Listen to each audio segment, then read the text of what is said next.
नमस्कार, स्वागत है आप सभी का सीएल लर्निंग पॉइंट में। तो हम लोग अपने पिछले क्लास में डिस्कशन किए थे मॉडल वर्ब के इंट्रोडक्शन पे, मॉडल वर्ब के डेफिनेशन पे और मॉडल वर्ब्स के टाइप। तो आज हम लोग फिर से अपना एक नया टॉपिक स्टार्ट करेंगे, यूज ऑफ मॉडल वर्ब। दिख रहा है ना, यूज ऑफ मॉडल वर्ब पे हम लोग डिस्कस करने वाले हैं।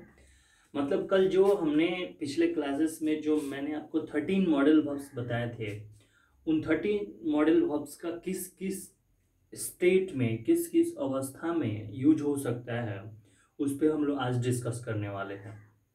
तो मैं जैसा कि पहले ही बता चुका हूँ कि काफ़ी कंफ्यूजिंग है, तो इसे हम ऐसे सोचेंगे कि सिर्फ थियोरी पढ़ के हम मॉडल वर्ब चैप्टर को कंप्लीट कर ले तो इम्पॉसिबल होगा। जो भी मैं आपको पॉइंट्स बताऊंगा इस पे मैं कुछ एग्जांपल्स भी जरूर करवाऊंगा, लेकिन उसके बाद आपको बहुत सारे क्वेश्चंस प्रैक्टिस करने होंगे, क्योंकि क्वेश्चन प्रैक्टिस करने से ही कॉन्सेप्ट जो होगा आपका क्लियर होगा बिल्कुल अच्छी तरह से। तो चलिए हम लोग मॉडल वर्ब अपना स्टार्ट करते हैं। Use of modal verb.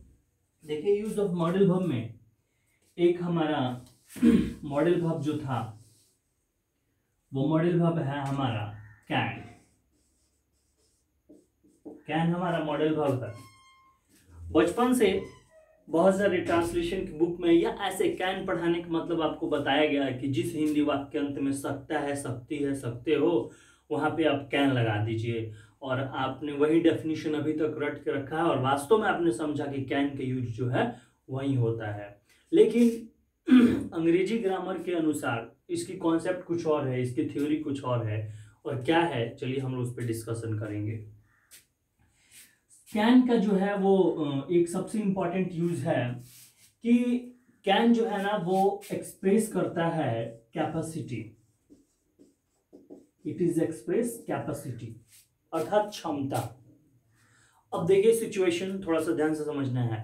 Can क्या एक्सप्रेस करता है? क्षमता को एक्सप्रेस करता है। लेकिन इसके साथ एक और इंपॉर्टेंट चीज जोड़ेंगे हम। कैन एक्सप्रेस करता है क्षमता को, लेकिन कब एक्सप्रेस करता है? तो ये एक्सप्रेस करता है प्रेजेंट टाइम में। प्रेजेंट टाइम में अर्थात वर्तमान समय में जब हमें किसी की क्षमता को एक्सप्रेस करना हो, वैसी सिचुएशन में हम लगाएंगे कैन। अब देखिए, एक बड़ा दुर्भाग्य की बात यह है, या आप कहिए कि मिसफॉर्चून, ठीक है, या आप कहिए कि ऐसा कुछ हो गया कि ऐसे बहुत सारे सेंटेंसेस है जहां पे भी कैन का यूज होगा तो वो अपने अंत में सत्ता लेते हैं।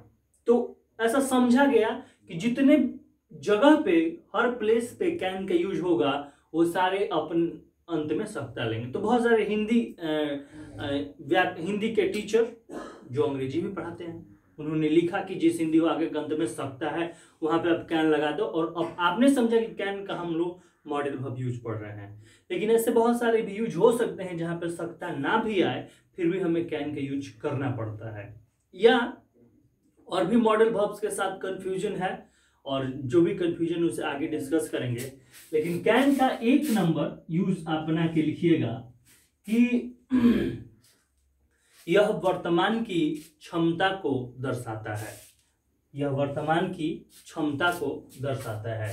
एग्जाम्पल देखेंगे, बिल्कुल क्लियर हो जाए। कुछ एग्जाम्पल्स हम देखते हैं और आपको बिल्कुल क्लियर हो जाए। एग्जाम्पल देखिए, हमने कहा I can pass the exam. अब यहां पे आपको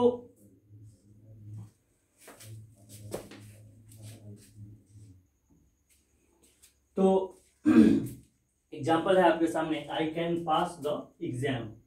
और इस सेंटेंस को आप ध्यान से देखेंगे तो ये वाला सेंटेंस जो है, ये आई जो आपका सब्जेक्ट है। और ध्यान से देखिए, कल जो मैंने मॉडल वर्ब का फॉर्मूला बताया था कि मॉडल वर्ब जो भी होगा, मॉडल वर्ब अपने बाद जो वो क्या लेगा, V1 लेगा, ओरिजिनल फॉर्म ऑफ वर्ब लेगा। ठीक है, पास ओरिजिनल फॉर्म ऑफ वर्ब है। लेकिन उसके बाद देखिए कि यहाँ पे जो ये सब्जेक्ट है, ये सब्जेक्ट की क्षमता दर्शाई जा रही है, ये सब्जेक्ट की कैपेसिटी दर्शाई जा रही है कि एग्जाम को क्या कर सकता है, पास कर सकता है। अब आप इसे हिंदी में ये पढ़िए कि मैं एग्जाम पास कर सकता हूं, और आप लॉजिक निकाल लीजिए कि अंत में सकता आया है तो कैन लगाएंगे।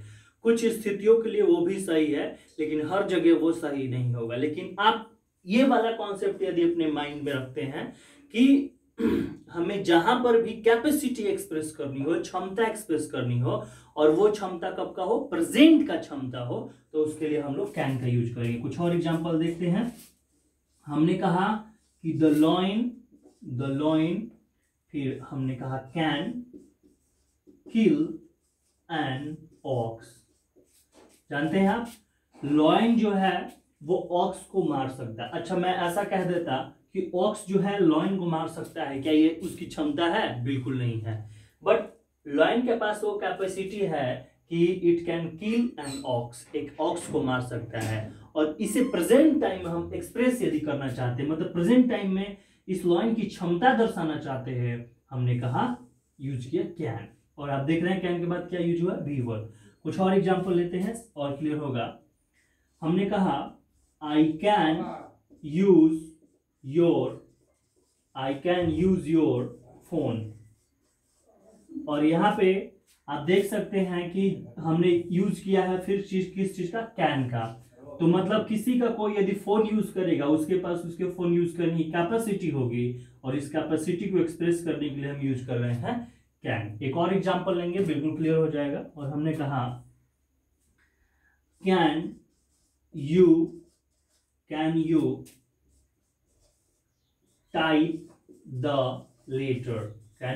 The letter. अब अभी आप यहाँ पे देखेंगे कि अभी इससे पहले जितने मैंने आपको एग्जांपल लिए थे वो सारे के सारे एग्जांपल असर्टिव में थे, लेकिन ये नीचे वाला एग्जांपल जो है वो इंट्रोगेटिव में है। मतलब एक बात और क्लियर हो रही है कि यह क्षमता ना सिर्फ असर्टिव में एक्सप्रेस करेगा, बल्कि इसके बावजूद ये क्षमता एक्सप्रेस कर सकता है इंट्रोगेटिव सेंटेंस में भी। तो अब देखिए, पॉइंट बढ़ा के लिखवाने वाले बहुत सारे कुछ लिखवा सकते हैं।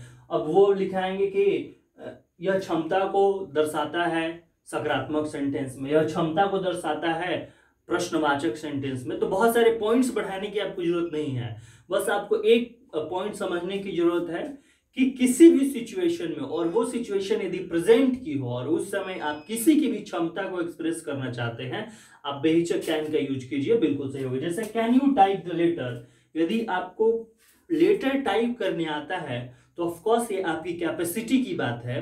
तो आपकी कैपेसिटी पे यदि प्रश्न भी किया जा रहा है और वो प्रेजेंट टाइम में होगा, तो वैसी स्थिति में भी हम कैन का ही यूज करेंगे। तो ये आपके सामने कुछ एग्जांपल है, नोट करेंगे, फिर हम लोग आगे बढ़ने वाले हैं।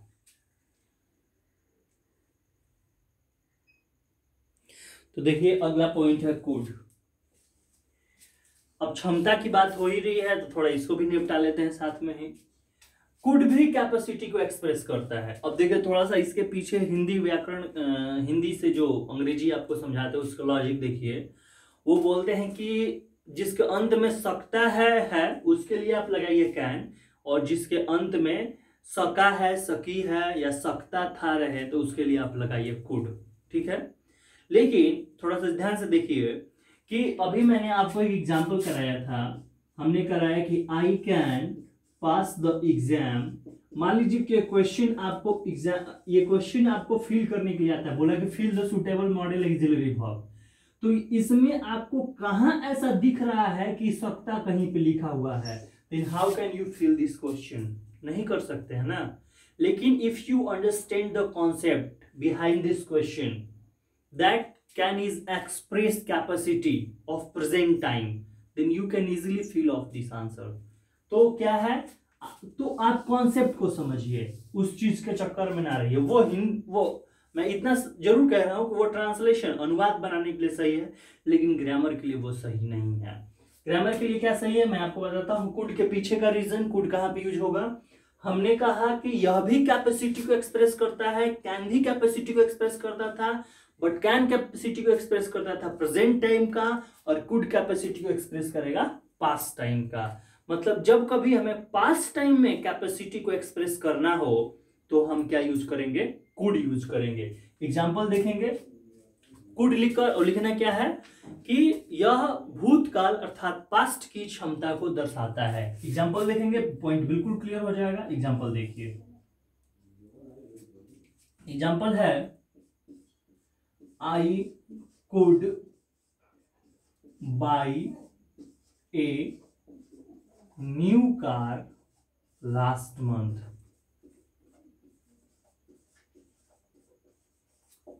अब देखिए थोड़ा सा, बोला कि I could by a new car. आप कुड के पीछे का लॉजिक समझ गए हैं कि यह पास्ट की क्षमता को दर्शाता है, और इस पूरे सेंटेंस में जो लास्ट मंथ आया है ये आपको क्या बता रहा है कि जो कार खरीदी गई है, कब खरीदी गई है, पिछले मंथ में खरीदी गई है, अर्थात पास्ट टाइम में काम हुआ है। और पास्ट टाइम में यदि कोई कार्य हुआ हो तो उसको, उस कार्य की क्षमता को दर्शाने के लिए, अब बताओ कोई गाड़ी कब खरीदेगा, कार कब खरीदेगा, जब उसके पास क्षमता होगी तभी ना। और वो क्षमता यदि प्रेजेंट किया तो क्या लगाओ, और ये वो क्षमता यदि पास्ट की है तो कुड लगाओ। यहाँ पे एक्सप्रेस कर रहा है, लास्ट मंथ एक्सप्रेस कर रहा है क्या, कि कार्य जो हुआ है वो पास्ट टाइम में हुआ है, हमने लगाया कुड। एक और एग्जांपल देखेंगे और क्लियर होगा। ही सेड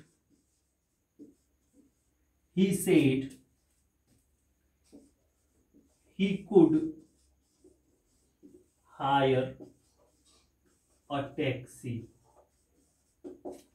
अब देखो सेड जो है वो वर्ब टू है, और वर्ब टू मतलब पास्ट, समझ में आ रहा है ना। और इसके बाद देखिए ही जो है फिर से सब्जेक्ट है, और सब्जेक्ट के बाद हायर जो है वो मतलब रेंट पे लेना होता है, किराए पे लेना होता है, वर्ब वन। तो अब बताओ टैक्सी जो है वो कौन किराए पे ले सकता है, जिसके पास क्षमता होगी।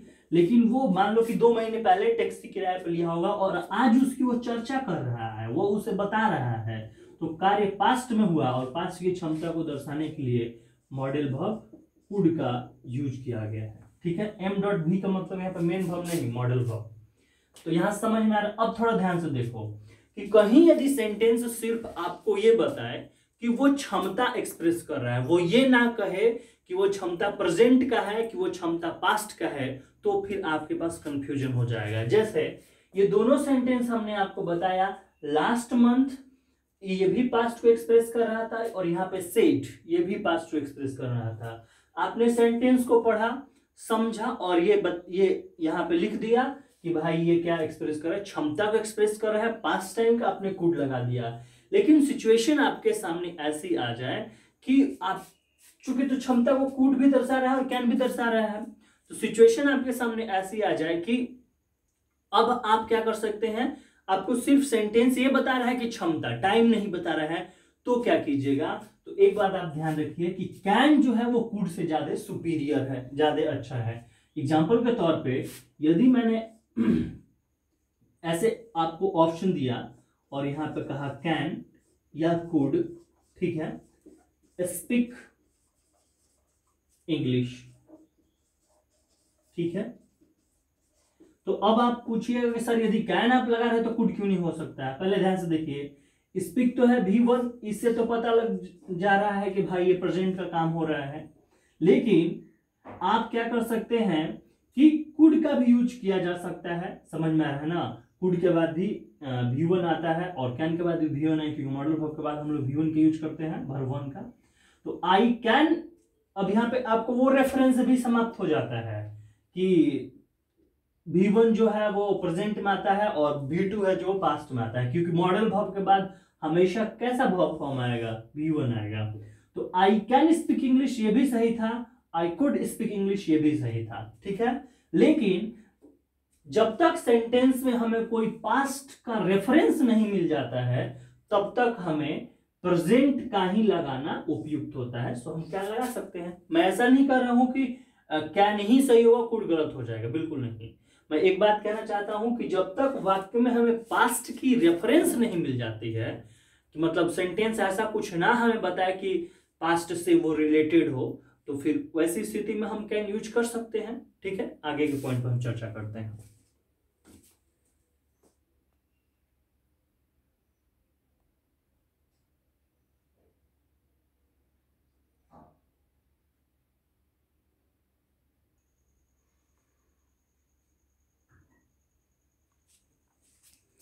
देखिए अभी तक दो हमने मॉडल वर्ब देखा था, एक था कैन और एक था कुड। एक प्रेजेंट टाइम की कैपेसिटी को दर्शा रहा था, एक पास्ट टाइम की कैपेसिटी, क्षमता अर्थात मतलब शक्ति, तो जब हम प्रेजेंट और पास्ट की शक्ति प्रदर्शन को देख ही चुके हैं तो हम फ्यूचर के भी शक्ति प्रदर्शन को देख लेते हैं।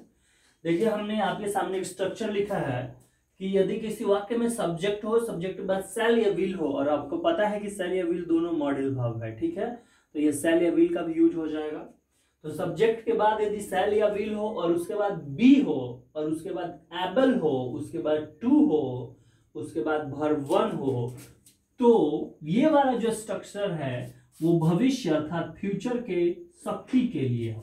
मतलब जब फ्यूचर की भविष्य की आप लिखेंगे ऐसे कि फ्यूचर भविष्य के शक्ति को दर्शाने के लिए subject plus shall oblique will plus be plus able to plus verb one का प्रयोग करते हैं। एग्जाम्पल देखेंगे, हमने लिखा I shall be able to get a job, यहाँ पे यूज हुआ है सेल बी एबल टू, समझ में आ रहा है ना। और देखिए मॉडल वर्ब के कॉन्सेप्ट को बिल्कुल फॉलो कर रहे हैं। मॉडल वर्ब अपने बाद में वर्ब वन लेता है, गेट जो है वो वर्ब वन है, ठीक है। पहला कारण कि सेल जो है मॉडल वर्ब है, उसके बाद हम लोग वर्ब वन लगाए। दूसरा कारण कि यदि वर्ब के पहले टू लगा दिया जाता है तो वो वर्ब वन का फॉर्म में रहता है, ठीक है। तो यहाँ पे फ्यूचर के कैपेसिटी को दर्शाई जा रही है कि मैं भविष्य में जॉब ले लूंगा, समझ में आ रहा है ना। I don't think I shall be go, कोई बोल रहा है कि मेरे ख्याल से या मैं नहीं सोचता हूं कि आई शैल बी टू गो, मैं कहीं पे जाऊंगा, मतलब कहीं पे जाऊंगा तो उसकी क्षमता है, समझ में आ रहा है, फ्यूचर की क्षमता है। अब ध्यान से देखो, हमने कहा था कि क्षमता को दर्शाने के लिए भी आप लगा सकते हैं कैन या कुड, क्षमता पे प्रश्न पूछने के लिए भी लगा सकते हैं कैन या कुड, एग्जाम्पल करवाया था can you type the letter. और क्षमता को नकारने के लिए भी कैन या कुड लगाया जा सकता है। बिल्कुल उसी तरह से क्षमता को दर्शाने के लिए भी shall will plus be able to verb one, क्षमता पे प्रश्न पूछने के लिए भी लग सकता है और क्षमता को नकारने के लिए भी। तो ये कोई है आई डोंट थिंक, बोल रहा है कि मैं कहीं पे नहीं जा पाऊंगा, ऐसा मैं सोचता हूं, तो ये अपनी क्षमता को नकार रहा है। और कब की क्षमता को? फ्यूचर की क्षमता को, इसलिए हमने लगाया है shall be plus able to को। अब थोड़ा सा ध्यान से देखो कि यही जॉब यदि तुम्हें प्रेजेंट टाइम में लेनी हो और तुम किसी से कहोगे तो तुम क्या कहोगे कि I can get A job, ठीक है। प्रेजेंट टाइम में तुम यही बात, यही सेम चीज है, लेकिन उसे कब बोल रहे हो? प्रेजेंट टाइम में। मान लो तुम्हारे ग्रेजुएशन के 5 साल हो गए और अभी तक, और ग्रेजुएशन के बाद तुम जॉब ले सकता था लेकिन तूने पढ़ाई नहीं किया, नहीं लिया। अब उसी वाले सेंटेंस को तू क्या बोलेगा? I could get a job, समझ में आ रहा है ना। लेकिन अब तुम्हारी क्षमता कब की हो गई? पास्ट की। ये क्षमता कब की है? प्रेजेंट की। लेकिन ये क्षमता कब की है? फ्यूचर की। समझ में आया है? चलिए आगे डिस्कशन करते हैं। एग्जाम्पल नोट कर लेना है ऊपर वाला। देखिए कैन का एक और यूज है। कैन तो क्षमता को एक्सप्रेस करता ही है, लेकिन कैन का एक और यूज क्या है कि कैन का प्रयोग हम कर सकते हैं, आपके पास अपनी पूर्ण क्षमता है, उस क्षमता का प्रयोग करके किसी को क्या देने के लिए? परमिशन देने के लिए, अनुमति देने के लिए। और यदि ऐसा भाव व्यक्त करना हो तो हम कैन का वैसी स्थिति में भी यूज कर सकते हैं। मतलब कैन आपको क्या परमिशन भी दे सकता है। और कैन परमिशन कब देगा? जब कैन परमिशन कब देगा? जब आपके पास पूर्ण क्षमता हो, समझ में आ रहा है ना, और आप उस अपनी पूर्ण क्षमता का उपयोग करके किसी को परमिशन देना चाहते हैं, वैसी स्थिति में भी तुम कैन की यूज कर सकते हो। एग्जाम्पल देखेंगे और क्लियर हो जाएंगे। मतलब can is also use for given permission, समझ में आया ना। ये किस चीज के लिए होता है? परमिशन देने के लिए भी होता है, ठीक है। और ऑफकोर्स जब आप किसी को परमिशन देंगे आपके पास पूर्ण क्षमता होगी। एग्जाम्पल देखिए, मैंने कहा कि you cannot enter my room, ठीक है। या हमने कहा कि you can go now, दिख रहा है ना। तो आप किसी को भेज रहे हैं या किसी को बोल रहे हैं मेरे रूम में नहीं आया, पूर्णतः क्षमता का प्रयोग हो रहा है, और ऐसी स्थिति में हमने कैन का ही यूज किया है।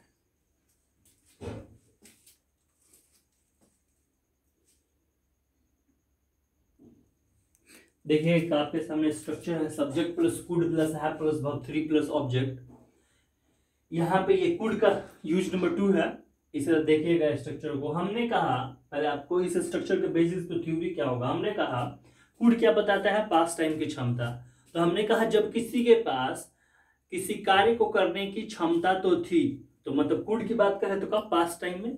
किसी के पास किसी कार्य को करने की क्षमता तो थी लेकिन वो कार्य नहीं कर पाया और अब रिग्रेट कर रहा है, पश्चाताप कर रहा है, वैसी पास्ट की स्थिति को दर्शाने के लिए हम लोग कुड के साथ यदि हैव लगाएंगे। अब देखिए, आपने पढ़ा था कि मॉडल वर्ब के बाद वर्ब वन आएगा, ऑफ कोर्स आएगा, लेकिन जब कुड अपने साथ यहाँ पे हैव ले रहा है तो इसके साथ हम लोग क्या यूज करेंगे, V3 यूज करेंगे। एग्जाम्पल के तौर पे देखेंगे, इंडिया कुड हैव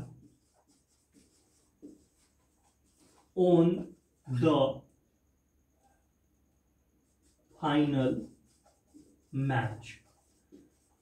पता है सेंटेंस क्या है, सेंटेंस क्या एक्सप्रेस कर रहा है, सेंटेंस यह एक्सप्रेस कर रहा है कि इंडिया के पास फाइनल मैच जीतने की क्षमता थी लेकिन वो नहीं जीत पाया है और अब वो रिग्रेट कर रहा है, लगाए हैं कुड हैव। अब देखो इसी सेंटेंस को यदि मैं ऐसे लिख दूं कि इंडिया कुड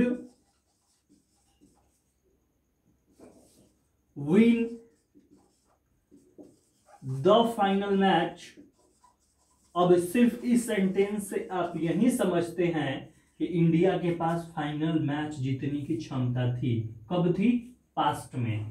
लेकिन इसी को मैं ऐसे लिख दूं यदि कि India can win the final match. अब यहां पे ध्यान से देखिए, अब इंडिया के पास आज भी क्षमता है कि वो फाइनल मैच जीत सकता है। सेंटेंस देखिए, कहीं पे सकता है बोले हैं, कहीं पे सका है बोले हैं, सकते थे कुछ नहीं बोले हैं, सिर्फ आपका मॉडल ऑक्सिलरी वर्ब चेंज होते जा रहा है, सेंटेंस का सेंस चेंज होते जा रहा है। यदि मैं ऐसा बोल दूं कि India will be able to win the final match. अब आप क्या समझ रहे हैं, आप समझ रहे हैं कि इंडिया के पास क्षमता है कि वो भविष्य में फाइनल मैच जीत सकता है। ठीक है, तो आज हमने इतने पॉइंट्स पे डिस्कशन किया है और आज के बाद फिर हम लोग जब अपने अगले क्लास में मिलेंगे तो और भी पॉइंट्स पे मॉडल वर्ब पे डिस्कशन करेंगे। ठीक है, तो आज के लिए इतना ही। इस पॉइंट्स को पढ़िए और इस पे क्वेश्चन प्रैक्टिस कीजिए कहीं से भी, किसी भी बुक से, और आप क्वेश्चन प्रैक्टिस कीजिएगा तो फिर ये पॉइंट्स और ज्यादा बेहतर तरीके से समझ में आएंगे। ठीक है, तो आज के लिए इतना ही, फिर हम लोग मिलते हैं अपने नेक्स्ट क्लास में। तब तक के लिए आप अपने घर पर रहिए, स्वस्थ रहिए, सुरक्षित रहिए। धन्यवाद।